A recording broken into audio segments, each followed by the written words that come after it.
ಹೇಳ್ತೀನಿ, ಅದಕ್ಕೆ ನೀವು ಕನೆಕ್ಟ್ ಆಗಬೇಕು ಅಂದಾಗ ನಮಗೂ ಮಾತಾಡೋಕ್ಕೆ ಇಂಟ್ರೆಸ್ಟು, ನಮ್ಮ ಮಾತನ್ನ ಕೇಳಕ್ಕೆ ನಮಗೂ ಇಂಟ್ರೆಸ್ಟ್ ಇರುತ್ತೆ.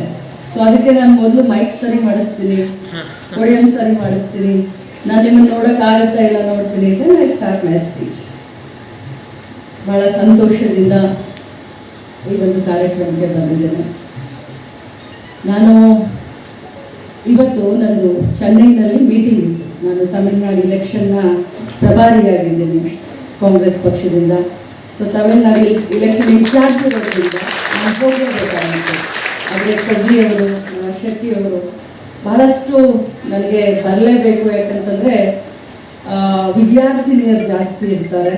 ಸೊ ಅವರು ತಮ್ಮನ್ನು ನೋಡಿ ತಮ್ಮ ಒಂದು ಮಾತನ್ನು ಕೇಳಬೇಕು ಅಂತ ಅಂದ್ಕೊಂಡಿದ್ದಾರೆ ಅಂತ ಹೇಳಲಿಕ್ಕೆ ಇವತ್ತು ಮಧ್ಯಾಹ್ನ 3 ಗಂಟೆ ನನ್ನ ಮೀಟಿಂಗನ್ನು ಝೂಮ್ನಲ್ಲಿ ನಾನು ಕನೆಕ್ಟ್ ಆಗ್ತಾ ಇದ್ದೀನಿ ಅವ್ರಿಗೆ. ಸೊ ಈ ಒಂದು ಕಾರ್ಯಕ್ರಮಕ್ಕೆ ಹೋಗ್ಕೊಂಡಿದ್ದೆ. ಆತ್ಮೀಯರು ಡಾಕ್ಟರ್ BL ಸುಜಾತ ರಾಥೋಡ್ ಅವರೇ, ನಮ್ಮ ಡೈರೆಕ್ಟರ್ ಆದಂಥ ಡಾಕ್ಟರ್ ಅಶೋಕ್ ಕುಮಾರ್ ಶೆಟ್ಟಿ ಅವರೇ, ಮಡಿವಾಳಪ್ಪ ಅವರೇ, ಸಂಜಯ್ ಹಿರಾಪುರ್ ಅವರೇ, ಶಿಲ್ಪಾ ವಾಲಿ ಅವರೇ, ಡಾಕ್ಟರ್ ಉಮೇಶ್ ಕುಲಕರ್ಣಿ ಅವರೇ, ಡಾಕ್ಟರ್ ಹಿರಣ್ಣ ಪಲ್ಲೇದ್ ಅವರೇ, ಡಾಕ್ಟರ್ ಜಗದೀಶ್ ಗಾನಿಗ ಅವರೇ, ಉಷಾ ಬಂದಾರಿ ಅವರೇ, ಡಾಕ್ಟರ್ ಪ್ರಕಾಶ್ ಕೊಡ್ಲಿ ಅವರೇ. ಬಹುಶಃ ಪ್ರಕಾಶ್ ಇಲ್ಲ ಅಂದರೆ ನಾನು OST ಆಗಿರೋದು. ನಾನು ಅವ್ರನ್ನ OST ತಗೋಬೇಕಂತ ಭಾಳ ಪ್ರಯತ್ನ ಮಾಡಿದ್ದೆ, ಬಿಟ್ಕೊಡ್ಲಿಲ್ಲ. ಏನಿದೆ, ಮೊದಲನೇದಾಗಿ ನನ್ನೆಲ್ಲ ವಿದ್ಯಾರ್ಥಿನಿಯರಿಗೆ ಇವತ್ತಿನ ಈ ಒಂದು ಬಹಳಷ್ಟು ಮುಖ್ಯವಾದ ದಿನ ನಿಮ್ಮ ಜೀವನದಲ್ಲಿ, ನಿಮ್ಮ ಕರಿಯರಲ್ಲಾಗಿರ್ಬೋದು, ನಿಮ್ಮ ಕುಟುಂಬದಲ್ಲಾಗಿರ್ಬೋದು, ನಿಮ್ಮ ವೈಯಕ್ತಿಕ ಜೀವನದಲ್ಲಿ ಒಂದು ಮುಖ್ಯವಾದ ದಿನ, ಒಂದು ಕಾಲಘಟ್ಟ ಅಂತ ಹೇಳಲಿಕ್ಕೆ ಬಯಸ್ತೇನೆ. ಆ ಭಗವಂತನಲ್ಲಿ ನಾನು ಪ್ರಾರ್ಥನೆ ಮಾಡ್ತೀನಿ ತಮ್ಮೆಲ್ಲರ ಒಂದು ಉಜ್ವಲ ಭವಿಷ್ಯಕ್ಕೆ. ಇವತ್ತು ನಾನು ಸುಮಾರು ವಿಚಾರಗಳನ್ನು ನಾನು ಡಾಕ್ಟರ್ ಸುಜಾತ ಅವ್ರ ಹತ್ರ, ಶೆಟ್ಟಿ ಅವ್ರ ಹತ್ರ ಮಾತನಾಡ್ತಾ ಇರಬೇಕಾದ್ರೆ ನಮ್ಮ ಬೆಳಗಾವಿ ಬೀನ್ಸು ಎಷ್ಟೊಂದು ಪ್ರಸಿದ್ಧಿಯನ್ನು ನಮ್ಮ ರಾಜ್ಯದಲ್ಲಿ ಮತ್ತು ದೇಶದಲ್ಲಿ ಹೊಂದಿದೆ ಅನ್ನೋದಕ್ಕೆ ನಿಜವಾಗ್ಲೂ ಬಹಳ ನಮಗೆ ಅಭಿಮಾನ ಅನಿಸುತ್ತೆ. ಈಗ ರಾಜ್ಯಕ್ಕೆ 2ನೇ ಸ್ಥಾನದಲ್ಲಿ ಇದ್ದೀವಿ. ನಮ್ಮ ಬೆಳಗಾವಿ ನರ್ಸಿಂಗ್ ಕಾಲೇಜ್ 2ನೇ ಸ್ಥಾನದಲ್ಲಿ ಇದ್ದೀವಿ. ಮುಂಬರುವಂಥ ದಿನದಲ್ಲಿ ನಿಮ್ಮೆಲ್ಲರ ಮುಖಗಳನ್ನ ನೋಡಿದ್ರೆ ಮುಂದಿನ ವರ್ಷ ಫಸ್ಟ್ ರ್ಯಾಂಕ್ ತಗೊಳ್ಳೋದ್ರಲ್ಲಿ ನಾವೇ ಕಾಣಿಸ್ತಾ ಇದ್ದೀವಿ. ದೇಶದಲ್ಲಿ 38ನೇ ಸ್ಥಾನದಲ್ಲಿದ್ದೀವಿ. ಮುಂದಿನ ಬಾರಿ ದೇಶದಲ್ಲಿ 10 ಒಳಗಡೆ ಬರಲಿಕ್ಕೆ ನನಗೆ ಯಾವುದೇ ಒಂದು ಸಂಶಯ ಕೂಡ ಕಾಣಿಸ್ತಾ ಇಲ್ಲ. ಫ್ಯಾಕಲ್ಟೀಸ್ ತುಂಬ ಚೆನ್ನಾಗಿ ತಾವು ಕೆಲಸ ಮಾಡ್ತಾ ಇದ್ದೀರಾ, ತಾವು ಚೆನ್ನಾಗಿ ಅವ್ರಿಗೆ ಕಲಿಸ್ತಾ ಇದ್ದೀರಾ ಅಂತ ಹೇಳಿ ಇದೆಲ್ಲ ಆಗಲಿಕ್ಕೆ ಸಾಧ್ಯವಾಯಿತು ಅಂತ ನಾನು ಅಂದ್ಕೊಂಡಿದ್ದೀನಿ. ಇವತ್ತು ನಾನು ವಿದ್ಯಾರ್ಥಿನಿಗಳಿಗೆ ಮತ್ತು ಒಬ್ಬ ವಿದ್ಯಾರ್ಥಿ ನನಗೆ ಕಾಣಿಸ್ತಾ ಇದೆ. ನಾನು ನಿಮಗೆ ಏನು ಹೇಳಬೇಕು ಅಂತ ಹೇಳಿದ್ದೀನಂದರೆ, ಜೀವನ ಅನ್ನೋದು ಒಂದು ಸೇವೆ.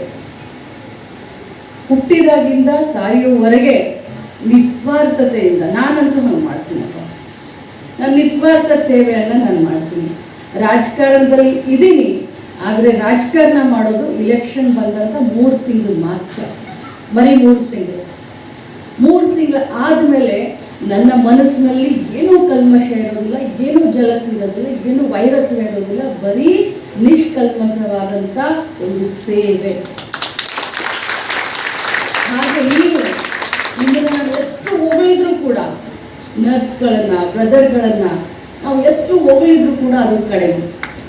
ನನಗೆ ಯಾಕೆ ಅನುಭವ ಯಾಕೆ ಬಂತು ಅಂದರೆ, ಹೋದ ವರ್ಷ ನನ್ನ ಆಕ್ಸಿಡೆಂಟ್ ಆದಾಗ ನಾನು 45 ದಿನ ಬೆಡ್ ರಿಡನ್.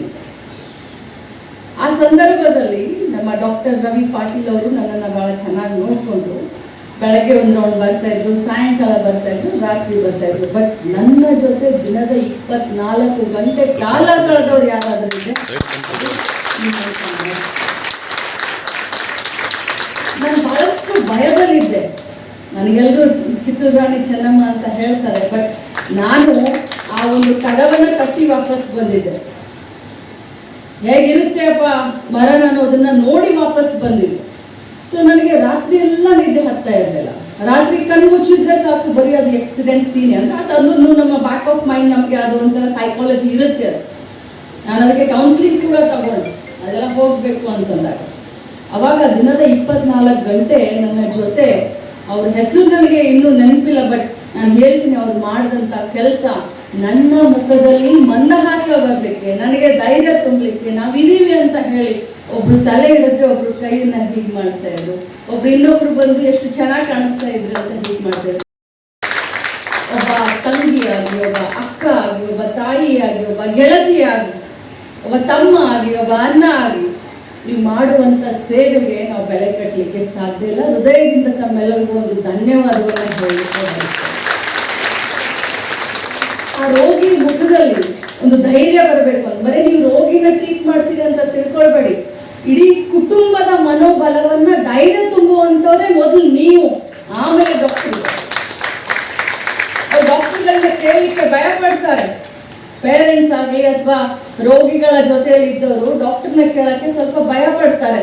ಆದ್ರೆ ನಿಮ್ಮ ಹತ್ರ ಕೇಳ್ತಾರೆ, ಹೇಗಿದ್ದಾರ್ರಿ ನಮ್ಮ ಮನೆಯವರು, ಹೇಗಿದ್ದಾರ್ರಿ ನಮ್ಮ ಮಗ, ಆರಾಮಾಗ್ತಾರಿಲ್ಲೋ ಅಂತ. ಅವಾಗ ನೀವು ಇಲ್ಲ ತುಂಬಾ ಚೆನ್ನಾಗಿ ಆಗ್ತಾರೆ, ಆರಾಮಾಗ್ತಾರೆ, ಹುಷಾರಾಗ್ತಾರೆ ಅಂತಂದ್ರೆ ಅದು ವೇದ ವಾಕ್ಯ ಅಂತ ತಿಳ್ಕೊಳ್ತಾರೆ. ಅಷ್ಟು ನಿಮ್ಮ ಮೇಲೆ ಬಲವಾದಂತ ಒಂದು ವಿಶ್ವಾಸ. ಆ ವಿಶ್ವಾಸವನ್ನ ತಾವು ಉಳಿಸ್ಕೊಂಡಿದ್ದೀರಾ.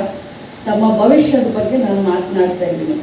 ಇಲ್ಲಿ ಜನರಲ್ ಮ್ಯಾರಿಟು ಅಂತ ಹೇಳಿ, ಜನರಲ್ ಮ್ಯಾರಿಟು ಅಥವಾ ಜನರಲ್ ಬಹಳಷ್ಟು ವಿದ್ಯಾರ್ಥಿ, ಸುಮಾರು 70 ಜನ ಈ ಸಾರಿ ಫ್ರೆಶ್ ಆಗಿ ಅಡ್ಮಿಷನ್ ಮಾಡ್ಕೊಂಡಿದ್ದೀರಾ ಅಲ್ಲ? ಯಾವ್ಯಾವ ಊರಿಂದ ಬಂದಿದ್ದೀರಾ? ಎಲ್ಲ ಹಳ್ಳಿಯಿಂದ ಬಂದಿದ್ದೀರಾ? ಬೆಳಗಾವಿಯವ್ರು ಯಾರಾದ್ರೂ ಒಬ್ರು ಇದ್ದೀರಾ ಇದರಲ್ಲಿ? ಹೌದಮ್ಮ, ಏನಮ್ಮ ಹೆಸರು? ನಿರ್ಭೀತ, ನಿಷ್ಪಕ್ಷಪಾತ, ವಿಶ್ವಾಸಾರ್ಹ ಸುದ್ದಿಗಳಿಗೆ ಮತ್ತೊಂದು ಹೆಸರಾಗಿರುವಂತ ನ್ಯೂಸ್ 18 ಕನ್ನಡ ಈಗ ಆಪ್ನಲ್ಲೂ ಲಭ್ಯವಿದೆ.